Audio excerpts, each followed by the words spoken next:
Now let's see what tasks do we have for our lesson. So our first task is going to be spawn counter. So in our spawn, it is similar to our enemy where we are going to have static for ID. I mean total enemies and an integer to track of the ID. And second, we are going to have a tester of get random color static class. Yeah, that's it. So let's go inside Unity and let's create our scene, which is going to be lesson 7 tasks. And first task is going to be pretty simple. So we are going to have a couple of enemies or here minion, and we are going to need to create the minion script. Next, which is a static class for math helper, and I'll just call it game math, which is going to change the color of maybe the minion to a random color. Yeah, that should be better. Okay, so I'll combine both of them in a single script. Maybe, never mind. So our minion is going to have the minion script attached. Let's go inside Visual Studio and let's see what do we need to do with our minion script. Example tasks. Let's have it as the correct namespace. Lesson 7 tasks. And for the minion, we are going to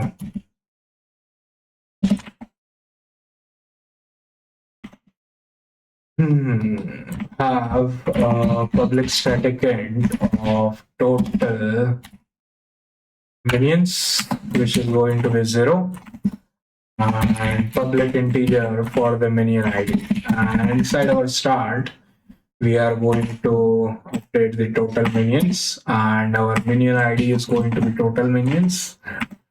And after that, we'll use debug.log minion ID created, and the total minions are this.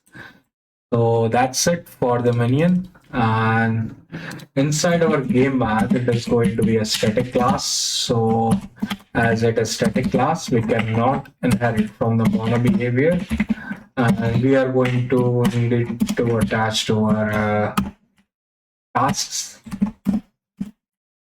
And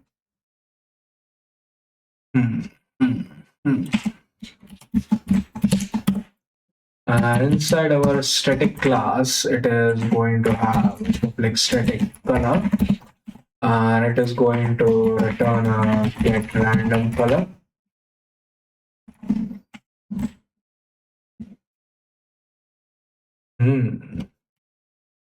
Color dot from ARGB. Now let's create return new color.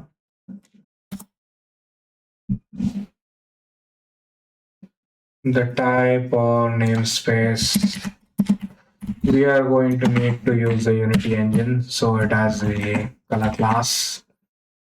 And after that, we are going to set random dot value float. Is it going to create a new color? Don't know. Now let's test our minion script first. So we add our minion 1. We'll duplicate it a couple of more times, and it is automatically going to assign the minion 1 created, minion 2 created, and the minion 9 created. And to test with our get random color, we are going to need a player script with a sprite renderer. And inside our sprite renderer, we are going to need to attach our sprite and also a script to test the sprite. So let's just call it player, and we'll attach the player script to the player. And inside our player script, let's go inside a Visual Studio. What we are going to do is not examples, tasks. We are going to get a reference to sprite renderer. So let's create private sprite renderer, and we'll just call it sprite renderer. And inside our start, we'll cache it. So not this.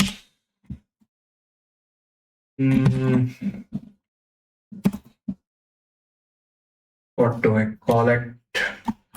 Player renderer.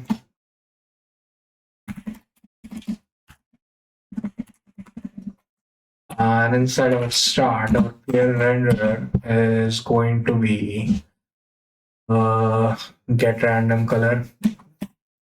And again, instead of setting the space, we can set it up at the start. So that should be it for testing the player. And again, we can use multiple players. Let's assign it to 1. Let's duplicate it 6 times, and let's position them -4, 4. And let's hit play, and let's see, are all of them going to be assigned the color. So as you can see, every color is completely random. And if we hit play again, the colors are again going to be completely different. So that was using our helper class. And similarly for the minion, as you can see, we created a couple of minions. So that was it for this lesson, where we differentiated between how static and the instance variable works.